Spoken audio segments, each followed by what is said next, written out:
Alors maintenant, nous allons passer à l'ordre du jour.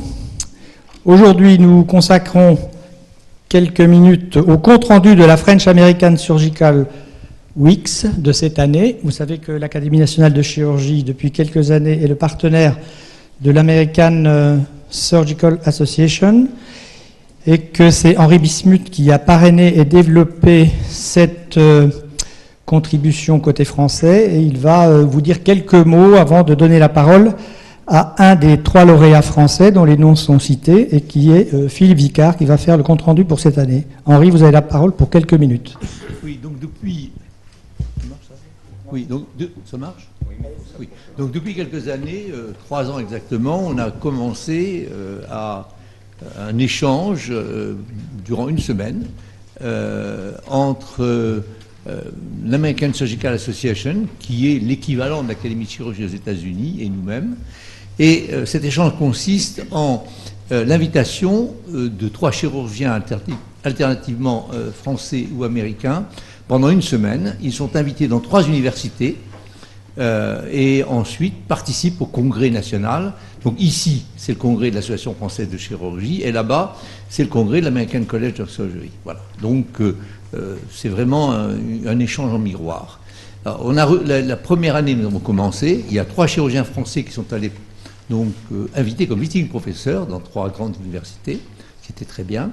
La deuxième année, on a reçu 3 Américains, c'était l'année dernière. Et cette année, il y a 3 Français qui sont partis. Et Philippe Vicard va faire donc le rapport de cette semaine qu'il a passée aux États-Unis. Alors cette année, nous recevons 3 chirurgiens américains et actuellement, ils sont en train d'être sélectionnés aux États-Unis. Alors, je pense que c'est un bon échange, c'est important et voilà, on va essayer de le développer au maximum. Philippe ? Je vous remercie. Je vais vous présenter donc le compte-rendu de la French American Surgical Week que nous avons passé début octobre à Chicago et dans d'autres villes. Je vais me faire l'interprète de Philippe Bachelier, qui est chirurgien viscéral à Strasbourg, Duc Dufaux, qui est neurochirurgien à Montpellier. Tous 3, nous remercions l'ensemble de l'Académie de chirurgie française, Monsieur Bismuth et Madame de Coville. Alors, voilà, ça se passait, il y avait 2 temps en fin de compte. Là. Ça se passait à Chicago, où se tenait l'American College of Surgery. Donc, comme vous le voyez, il faisait très beau, ce qui complétait le caractère agréable du séjour. Alors, ce qui nous a surpris, c'est le caractère énorme de ce congrès, c'est-à-dire 40 000 participants. Et le deuxième soir, il y avait ce qu'on appelle le Convocation Day, c'est-à-dire que sont invités à se présenter tous les nouveaux membres. Alors là, il y avait, qui se présentent comme ça, en grande robe. Hein. Là, il y avait 1400 nouveaux membres, hein, qui venaient d'un nombre de pays qui recouvraient la planète, en fait. Hein. Donc c'était à la fois gigantesque sur le plan organisationnel, 40 000 congressistes, et puis le formalisme était très intéressant à voir.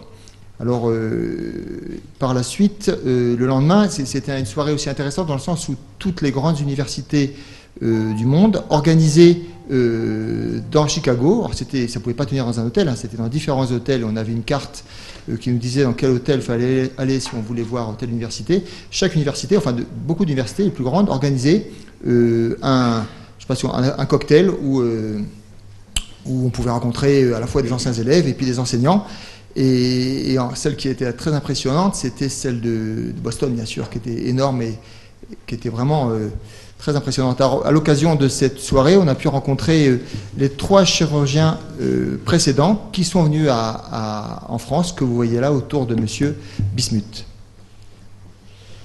Voilà. Et après ces aspects protocolaire, ça a commencé, c'est-à-dire on a fait une visiting professeur, c'est-à-dire qu'on a été conviés 24 heures, 3 fois de suite, dans 3 universités différentes. Donc on a commencé par l'université de Saint-Louis, puis celle de Chicago, où on est revenu, et puis celle de Madison dans le Wisconsin.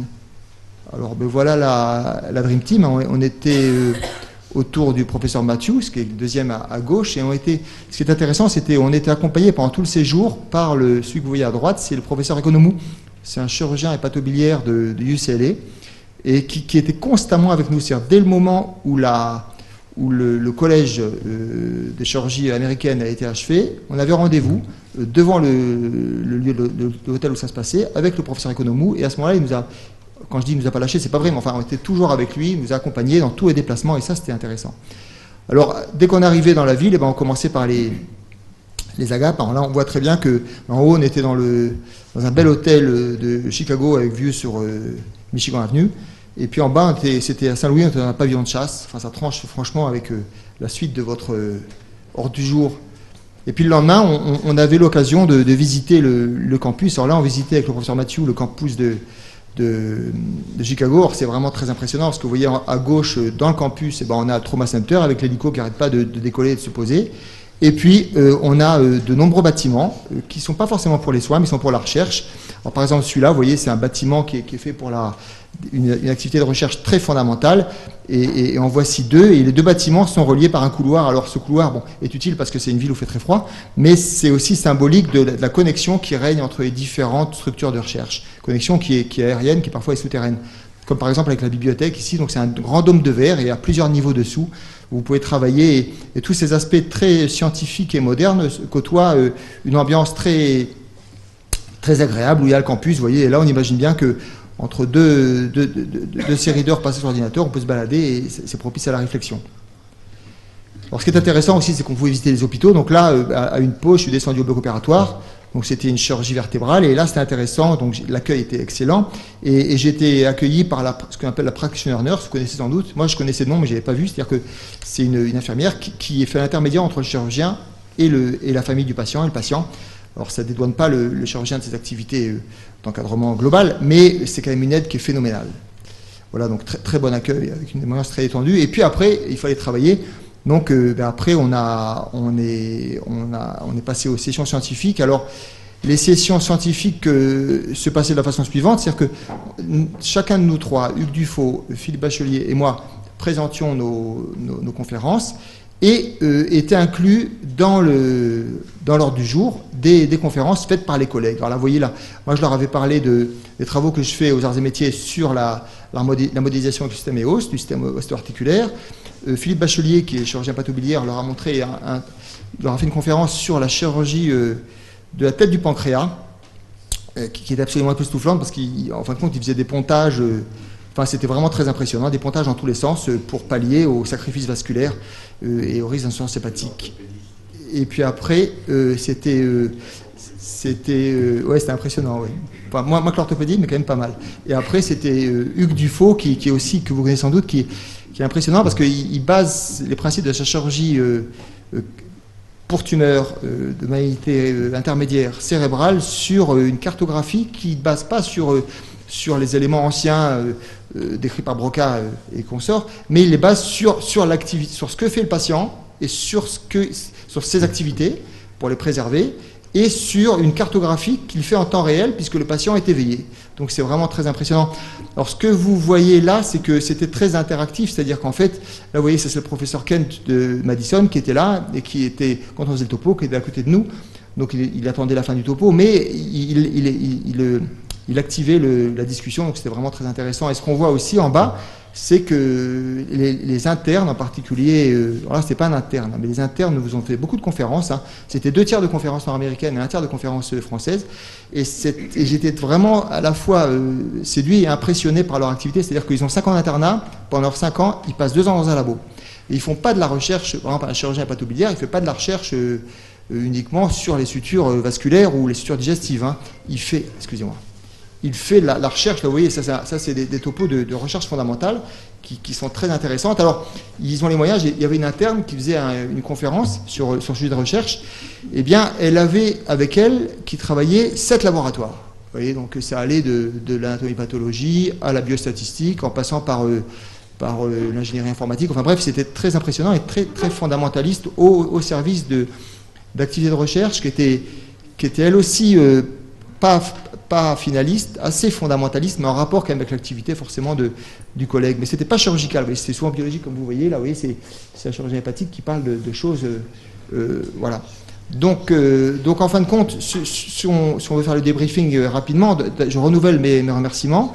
C'était très intéressant aussi de voyager avec 2 collègues d'autres spécialités, parce que souvent on est, vous voyez, dans notre société française d'orthopédie pédiatrique, la SOFOP, c'est une très bonne société, mais on est toujours un peu cloisonnés entre nous. Dans notre SOFCOT, société française d'orthopédie, on est toujours entre nous, et c'est pareil pour les autres spécialités. Et là, ce qui est intéressant, c'est de discuter avec d'autres collègues, de voir comment ils fonctionnent, de voir comment ils gèrent leur activité clinique, leur activité de recherche.